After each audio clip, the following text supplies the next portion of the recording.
Alors, mes amis, maintenant, passons à l'autre on, le on-o-n-t. Et maintenant, bien sûr, vous avez remarqué qu'il y a deux on-o-n et on-o-n-t.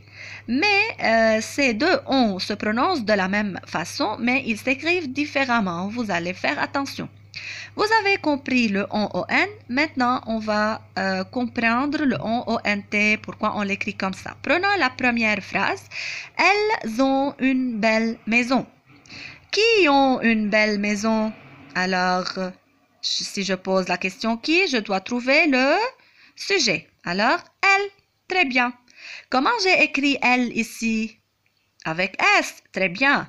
Alors, c'est à quelle personne donc? Très bien, c'est à la troisième personne du pluriel. Alors, le sujet, c'est au pluriel. On va voir le on-o-n-t. On-o-n-t, c'est quoi dans cette phrase? Il est quoi ici dans cette phrase? Quelle est sa nature? Donc, c'est un verbe. C'est quel verbe? C'est le verbe avoir. Très bien. C'est à quel groupe le verbe avoir qui se termine par OIR?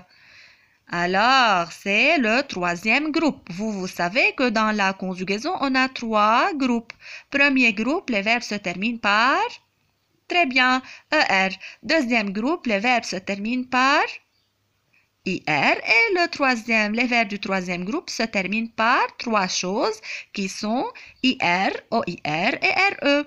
Et le verbe avoir ici se termine par OIR, c'est-à-dire c'est un verbe du troisième groupe. Et on doit l'utiliser après comme un auxiliaire. Alors, revenons à cette phrase. On, donc, ici, on, O-N-T, c'est un verbe.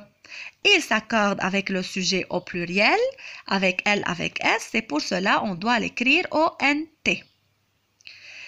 Alors, si je veux mettre cette phrase au passé, qu'est-ce que je dis? Elles avaient une belle maison. Alors, qu'est-ce qui a changé dans cette phrase? Est-ce que le on reste le même?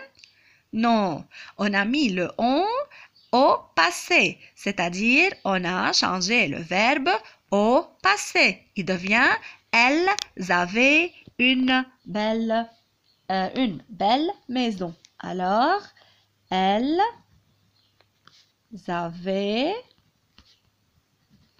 une belle maison. Ici, le verbe qui change. On voit que le verbe a changé. Alors, quand le on est un verbe, on doit l'écrire O-N-T.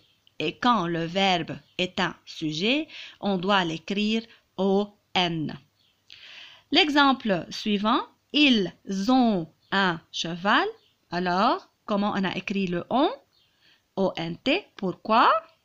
Très bien, car c'est un verbe. Alors, ici, on, O-N-T, car c'est un verbe, c'est le verbe avoir. À la troisième, il se conjugue avec la troisième personne du pluriel. C'est ça donc la différence entre on, O-N et on, O-N-T.